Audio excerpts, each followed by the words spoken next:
Assalamualaikum warahmatullahi wabarakatuh. Halo guys, selamat berjumpa lagi dengan saya Bagus Krisnatandia atau BKT di Anabek, Analisa BKT.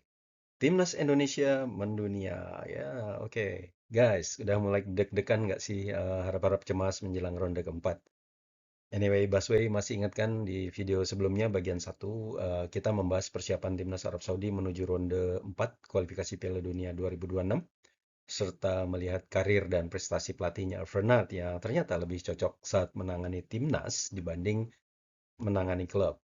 Namun saat menukangi timnas Arab Saudi kelihatan sekali hasil-hasilnya tampak kurang meyakinkan saat main di kandang di laga kompetitif. Nah, menarik kan? Kalau belum nonton, jangan lupa nonton dulu ya, supaya informasinya lebih lengkap ya. Guys, di video kali ini bagian 2 ya. Kita insya Allah akan bahas seperti apa pola bermain yang digunakan. Apakah 4-1-4-1, apakah 4-4-2 atau 4-3-3 atau yang lainnya. Apakah dapat mendominasi permainan, apakah ada perubahan kinerja tim dan hasilnya seperti apa di kandang dan saat tandang dari 14 laga kompetitif di bawah Renard. Ditambah juga dengan hasil-hasil 4 laga di bawah Mancini untuk lebih memperkuat kesimpulan analisa kita ya. Di akhir video kita akan bahas bagaimana Arab Saudi saat main dalam laga kompetitif di kandang, spesifik ya di kandang karena mereka kan jadi tuan rumah kan. Dan ternyata mereka cukup rapuh bertahannya guys berdasarkan data-data laga kompetitif yang sudah dilalui. Nah, ini bisa jadi bocoran banget untuk timnas kita nih guys ya. Nah, gimana? Menarik banget kan? Jadi tonton terus video ini sampai selesai ya. Selamat menonton. Sebelum kita lanjut, kita ingat-ingat lagi ya agenda timnas Indonesia di ronde 4 kualifikasi Piala Dunia 2020. Gila guys, udah tinggal beberapa hari lagi. Wah, udah nggak sabar nih, deg-degannya itu luar biasa ini. Nah, pertandingan pertama itu hari Rabu, 8 Oktober 2025, atau Kamis dini hari waktu Indonesia Barat, di mana timnas Indonesia akan berhadapan dengan Arab Saudi di Jeddah. Lalu pertandingan kedua timnas Indonesia hari Sabtu 11 Oktober 2025 melawan Irak. Dan pertandingan ketiga hari Selasa 14 Oktober 2025 atau Rabu dini hari antara Arab Saudi dengan Irak. Nah, sekarang kita lanjutkan pembahasan timnas Arab Saudi dengan pola bermainnya. Selamat menikmati video ini hingga akhir ya guys. Oke, kita mulai ya guys.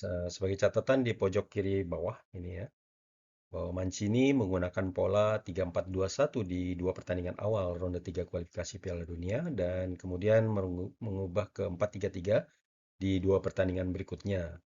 Di tabel pola bermain 14 laga kompetitif Renard yang tengah ini, dan dua grafik di sebelah kanan ya, yang bagian atas adalah dalam bentuk jumlah laga, yang bagian bawah dalam bentuk persentase. Terlihat bahwa Renard sebagai pelatih baru tentu ingin berbeda dari Mancini, di mana di awal-awal masa kepelatihannya dia lebih banyak menggunakan pola 4-1-4-1 sebanyak 6 laga atau 43%.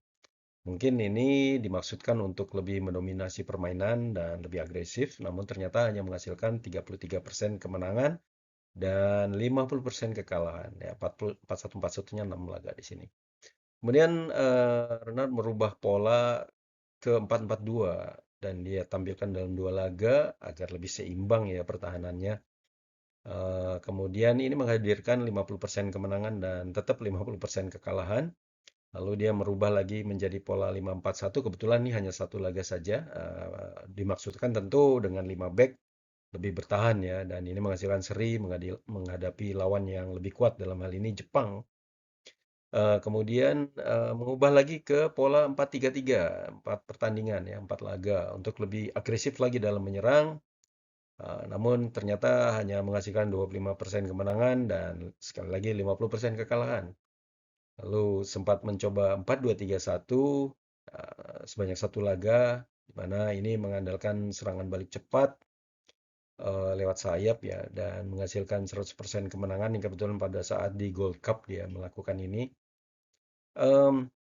Hasil ini ternyata Arab Saudi dengan ranking FIFA 59 itu dari 6 kali kalah yang bisa kita lihat di catatan di sini. 3 kali diantaranya dari tim dengan peringkat FIFA di bawahnya termasuk Indonesia dengan peringkat 118 pada saat itu ya.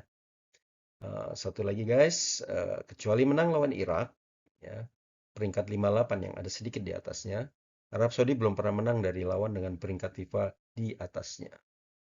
Oke guys, sekarang kita cermati lebih rinci ya. Apakah hasil-hasil dan pola-pola tadi pada saat main di kandang atau tandang dan melawan siapa saja. Perhatikan grafik ini di bawah ini ya. Sumbu Y menggambarkan ini ya, pola main, nih pola mainnya paling kiri. Kemudian apakah mainnya tandang atau kandang, tandang T, kandang K, dan melawan siapa dalam kurung ini adalah nama negaranya. Kemudian sumbu X itu menunjukkan apakah Arab Saudi kalah saat tandang warna merah, kalah saat di kandang warna merah jambu, seri saat tandang warna jingga, seri di kandang warna kuning, atau menang saat tandang warna biru tua, atau menang di kandang warna hijau muda, yang hijau muda ini. Paling bawah adalah, yang paling bawah ini maksudnya, adalah laga kompetitif pertama Renat bersama timnas Saudi. Kemudian di atasnya adalah laga kedua dan seterusnya. Nah, dari sini terlihat bahwa 6 laga kompetitif pertama, Renat menggunakan 4-1-4-1. Jadi dipatenkan di 6 laga pertama Renat. Dan hanya 2 kali menang dan 3 kali kalah, atau 50% kalah. Lalu Renat merubah pola itu dimulai dengan 4-4-2 ketika menjadi tuan rumah melawan Cina. Catatan berikutnya, dalam 6 laga kompetitif terakhir, Renat 4 kali menggunakan 4-3-3, dimulai ketika melawan Bahrain ya, tandang. Dalam 2 kali uji coba FIFA Matchday September yang lalu, Renat selalu menggunakan pola 4-3-3. Nah, sepertinya pola agresif ini sudah mulai dipatenkan nih oleh Renat untuk timnas Arab Saudi. Jadi kemungkinan besar nanti melawan Indonesia, uh, kemungkinan besar akan menggunakan pola 4-3-3. Ini mengingat Renat ingin Saudi mendominasi permainan dengan lebih agresif ya ke depannya. Namun Renat belum pernah menang dengan pola 4-3-3 saat main di kandang. Ya. Kan dia akan jadi main di kandang nanti kan sebagai tuan rumah. Nah, karena saat menang dari Cina di kandang, si Saudi ini menggunakan pola 4-4-2.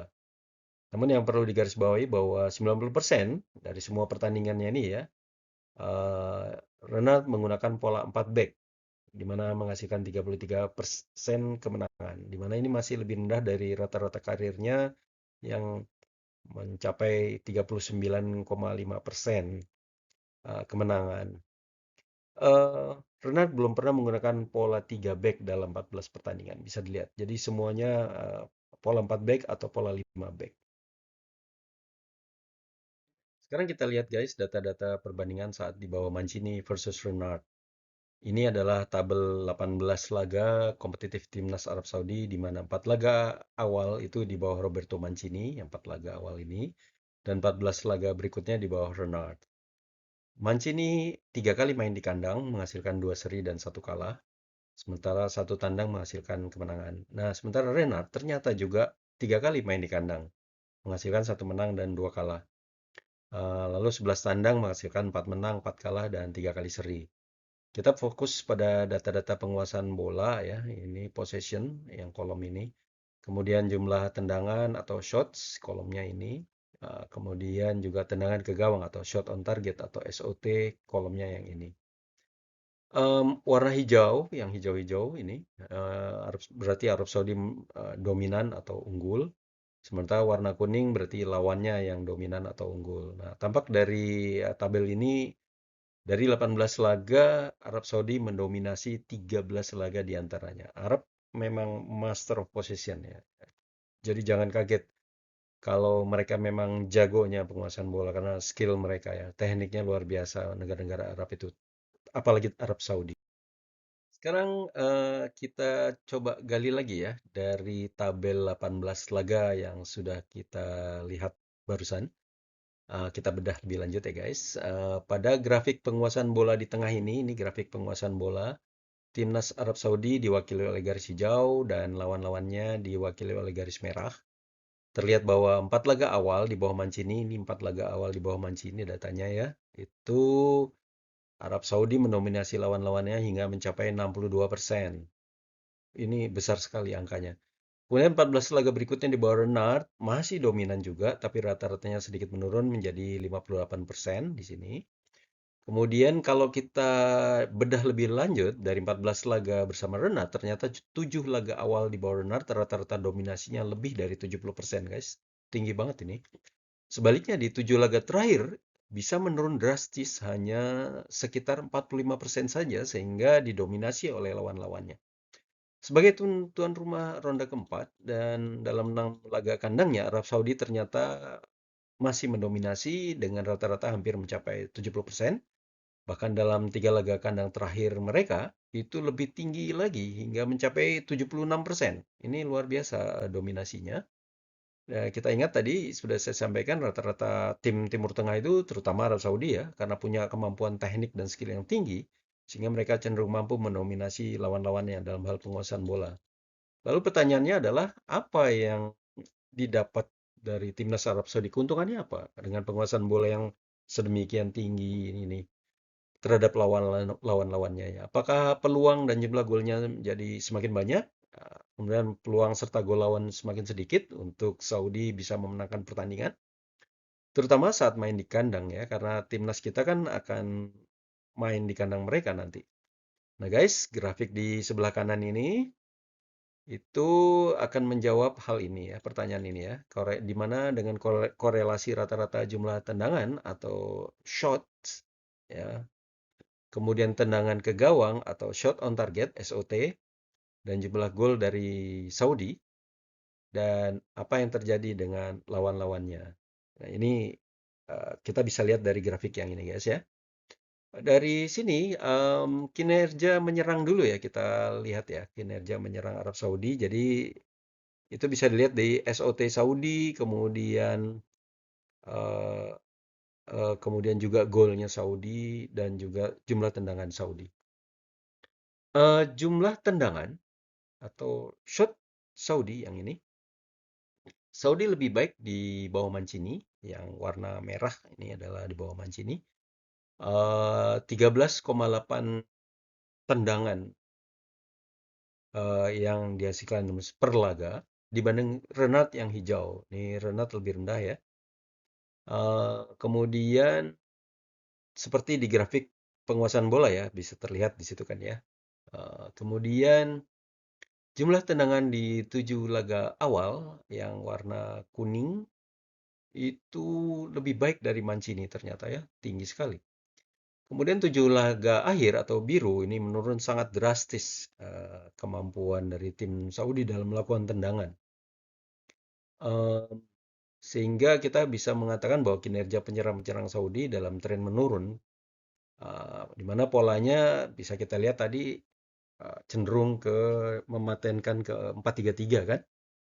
Namun kalau kita lihat 3 laga kandang terakhir itu yang warna hijau muda, ternyata tim Saudi di bawah Renat menggila hingga rata-ratanya sampai hampir mencapai 17 tendangan per laga. Ini luar biasa sekali. Tapi ini korelasinya bisa kita lihat dengan penguasaan bola ya. Kemudian dari jumlah tendangan yang mengarah ke gawang atau shot on target Saudi ya, yang berikutnya ini ya. Saudi lebih baik di bawah Renard. Ternyata memang jumlah tendangan kurang tapi lebih terarah tendangan-tendangan pemain Saudi di bawah Renard. Di mana dalam 7 laga akhir yang warna biru sayangnya ternyata menurun drastis. Sehingga hanya sekitar 2,6 tendangan ke gawang saja.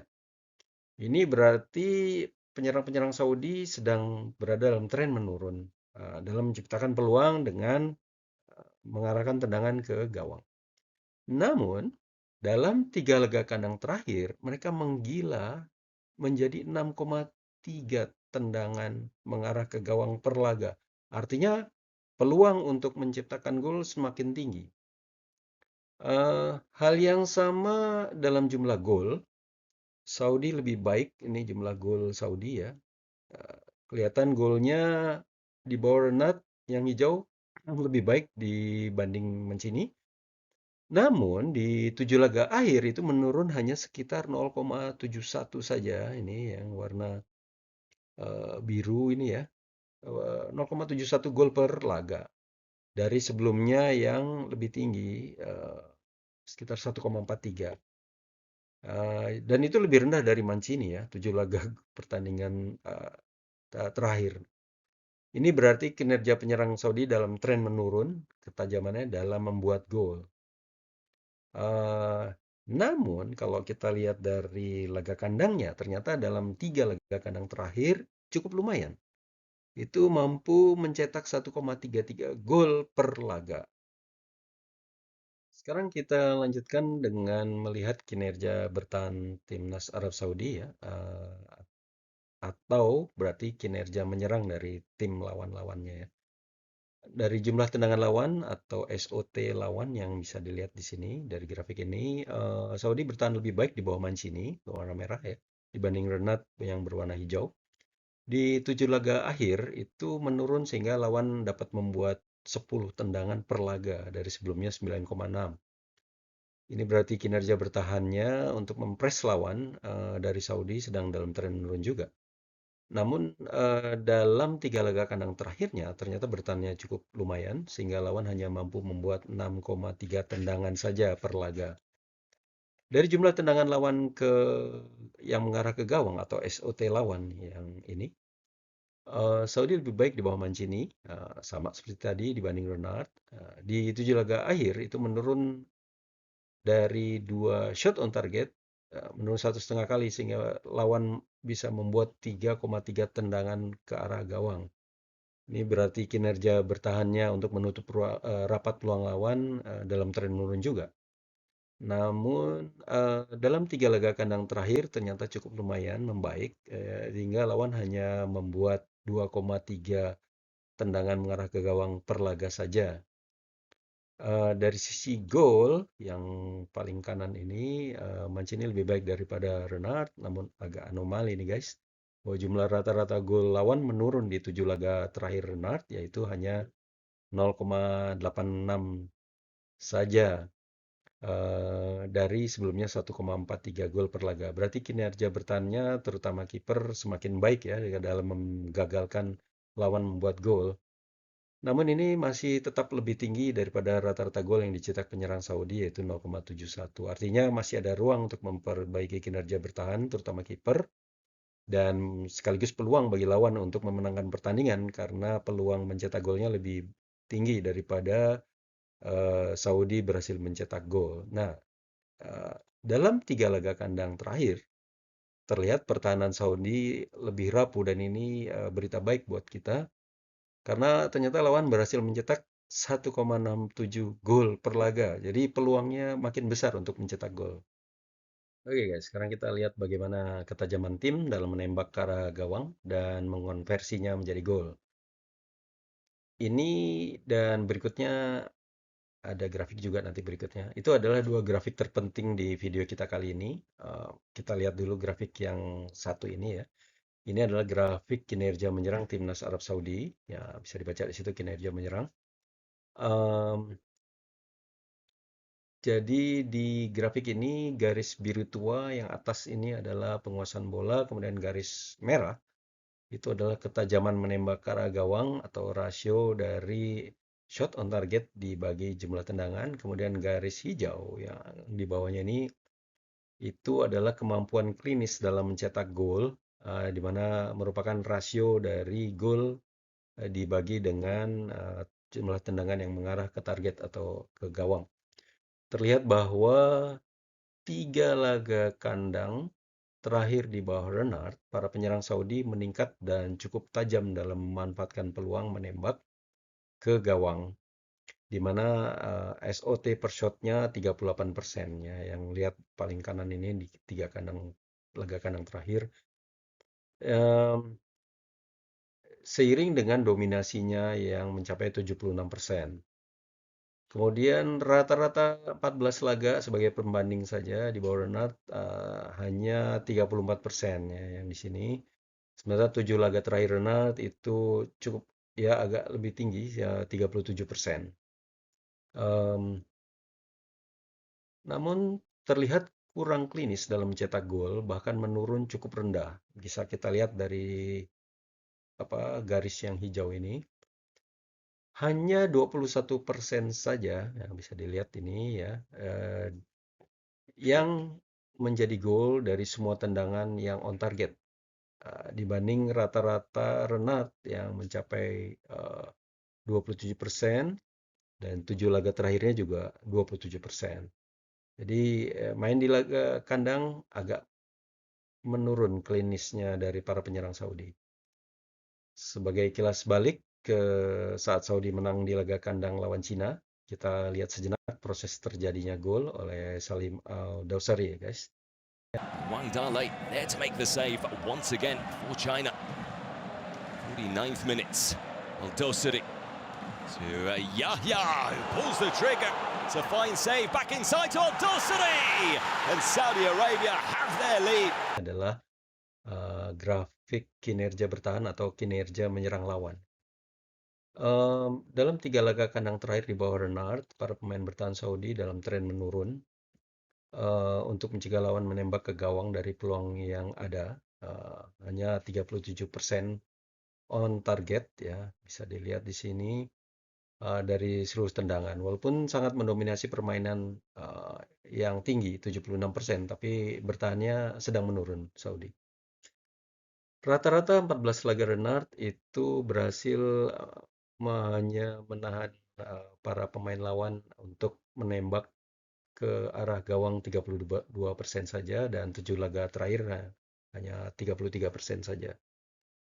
Kemudian pemain bertahan Saudi termasuk kiper juga benar-benar hampir gagal total. Nah, ini kuncinya dari video kita nih guys ya. Berita baik banget ini. Eh, Hampir gagal total dalam membendung lawan mencetak gol. Bayangkan 71% shot on target dari lawan itu berhasil menjadi gol. Mudah sekali berarti pertahanannya. Ini jauh lebih parah dibanding rata-rata 4 pertandingan di bawah Mancini yang mencapai 50%. Artinya bawah Mancini juga pertahanan nggak terlalu bagus, tapi 3 laga kandang terakhir sangat jelek. Artinya di bawah Mancini 2 kali lawan mendang mengarah ke gawang tercetak 1 gol. Nah ini 71% ya saat main di kandang di 3 laga terakhir. Rata-rata 14 laga Rennes sebenarnya cukup bagus ya, 37% di sini. Bahkan 7 laga terakhir itu 26%. Artinya berhasil membendung lawan untuk tidak menjadikan gol. Tapi main di kandang ternyata eh, tidak ceritanya berbeda ya. Jadi jelas banget ini kan ya, bahwa informasi ini adalah inti dari video ini guys. Bagaimana lebih rapuhnya pertahanan Saudi saat main di kandang di bawah Renard. Semoga ini nanti bisa dimanfaatkan oleh Patrick Kluivert dan para pemain timnas kita ya guys. Amin ya rabbal alamin. Sekarang kita cermati kinerja mereka di kandang ya, karena sebagai tuan rumah ronde 4 kualifikasi Piala Dunia 2026, ya kita lihat aja hasil-hasil di kandangnya mereka. Dari sisi kemampuan mencetak gol dan bertahan dari sudut pandang yang sedikit berbeda ya dari yang sebelumnya. Saat main 3 kali di kandang sebagai tuan rumah di bawah Renard, apakah ada peningkatan dibanding masa Coach Mancini?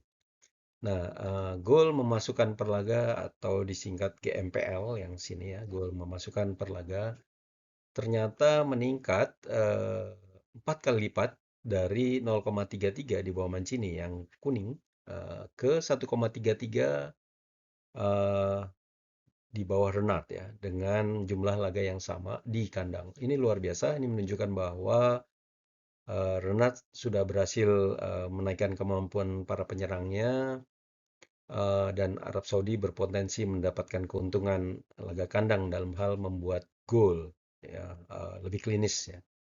Kemudian dari sisi gol kemasukan per laga atau GKPL, seperti biasa yang kuning adalah dari Mancini, yang hijau adalah dari Renard. Nah, ini menunjukkan bahwa Arab Saudi saat fokus meningkatkan daya serang seperti yang sebelum ini, ternyata itu menyebabkan pertahanan mereka jadi lebih rapuh, sehingga Saudi tidak mendapatkan keuntungan main di kandang dalam hal bertahan ya, karena pertahanannya menjadi lebih labil.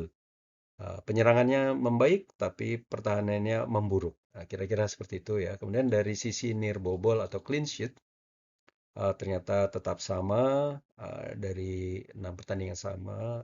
Jadi satu nirbobol dalam 3 laga. Nah, ini cukup baik sebenarnya, tapi tidak terlalu banyak berpengaruh sebenarnya.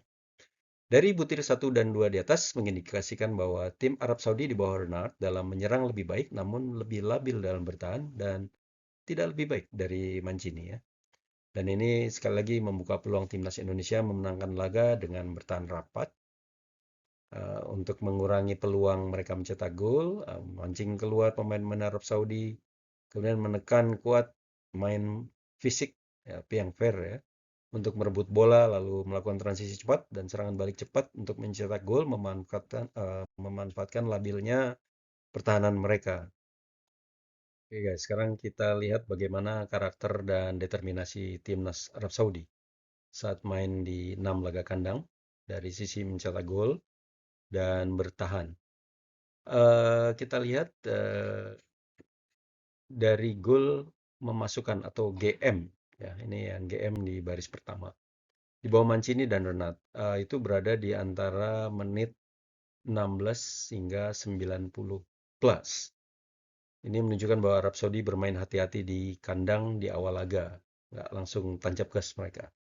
Kemudian dari sisi gol kemasukan atau GK di baris kedua ini, ya baik di Mancini maupun Renat yang biru, eh, tim kurang konsentrasi di awal dan di akhir laga. Sebaliknya di bawah Renat, berkurang konsentrasinya di akhir babak pertama, di awal babak kedua, dan di akhir babak kedua. Sehingga peluang mencetak gol bagi timnas kita lebih luas ke tim Saudi di bawah Renat. Atau secara umum, mereka kurang konsentrasi di sepanjang laga gitu ya, pemain bertahannya. Karena bisa kebobolan kapanpun dari awal sampai akhir laga. Nah, karakter tim Dewa Mancini itu bisa kita lihat dari TRM dulu ya.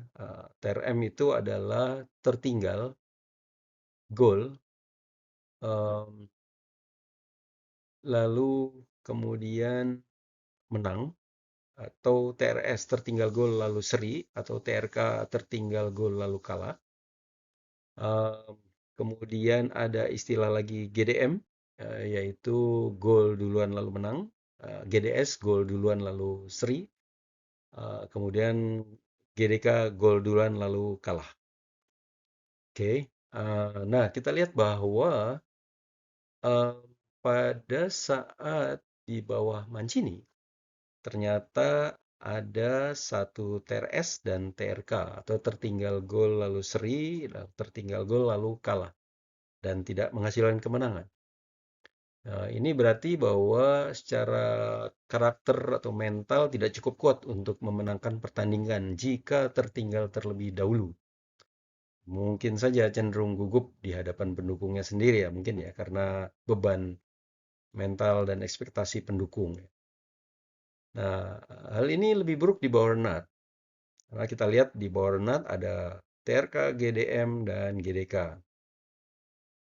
Di bawah Renat tertinggal gol lalu kalah.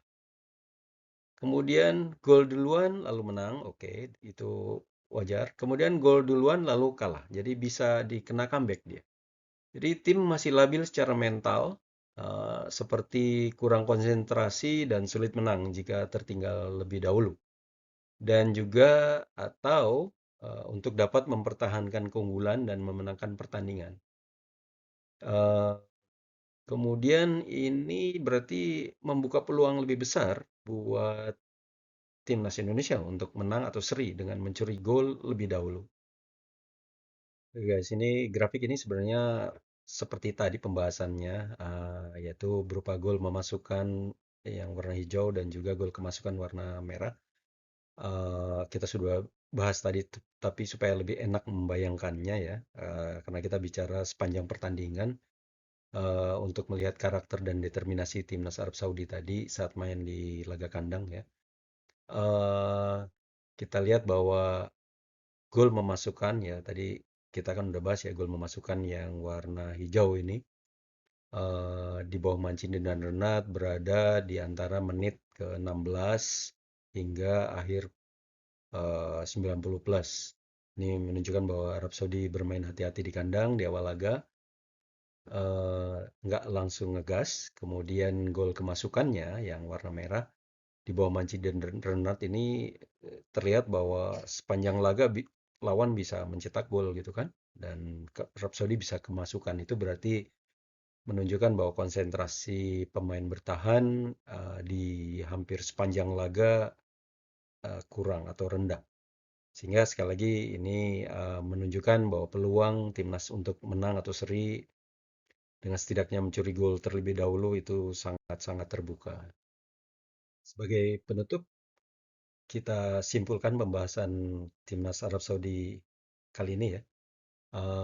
Jadi bahwa kemungkinan besar Renard akan menggunakan pola 4-3-3 melawan Indonesia seperti di 4 laga dari 6 laga kompetitif terakhir dan juga 2 laga uji coba di FIFA Matchday bulan September kemarin. Uh, Mengingat Arab Saudi ingin selalu mendominasi permainan dengan lebih agresif. Kemudian kinerja penyerang-penyerang Saudi dalam tren menurun ya. Tadi kita sudah lihat ketajamannya dalam membuat gol. Di 7 laga akhir menurun menjadi hanya 0,71 gol saja per laga. Kemudian kinerja pemain-pemain bertahannya dengan lebih rapat menutup ruang lawan juga dalam tren menurun sehingga lawan dapat membuat rata-rata dari sebelumnya hanya 2,9 tendangan ke gawang menjadi 3,3 tendangan ke gawang per laga. Kinerja bertahan dalam menggagalkan gol lawan, terutama kiper, meningkat karena jumlah rata-rata gol lawan menurun di 7 laga terakhir dari 1,3 menjadi 0,86. Namun di laga kandang, kalau kita akan fokus pembahasan dalam laga kandang, Arab Saudi menyerang lebih baik, namun masih labil dan rentan dalam hal bertahan, di mana gol memasukkan perlaganya meningkat 4 kali lipat dari 0,33 ke 1,33 tadi kita sudah bahas. Namun gol kemasukan perlaganya atau GKPL-nya ternyata meningkat juga dari 67% meningkat 67% dari 1 gol per laga menjadi 1,67 gol per laga. Dan ini menunjukkan bahwa karena kemasukannya lebih tinggi daripada memasukkannya, jadi peluang untuk memenangkan pertandingan buat Indonesia jadi lebih besar ya. Arab Saudi bermain hati-hati di kandang di awal laga, kurang konsentrasi bertahannya di sepanjang laga, kemudian kesempatan mencetak gol ke gawang Arab Saudi menjadi relatif terbuka sepanjang laga. Arab Saudi tidak cukup kuat mentalnya di bermain di kandang untuk memenangkan pertandingan karena jika tertinggal lebih dahulu tadi kita sudah lihat Arab Saudi sulit untuk memenangkan pertandingan dan Arab Saudi faktanya adalah hanya menang 1 kali saat menjadi tuan rumah melawan Cina. Terbuka peluang besar untuk timnas Indonesia memenangkan pertandingan di kandang, insya Allah ya. Terima kasih sudah menonton video ini hingga akhir ya guys.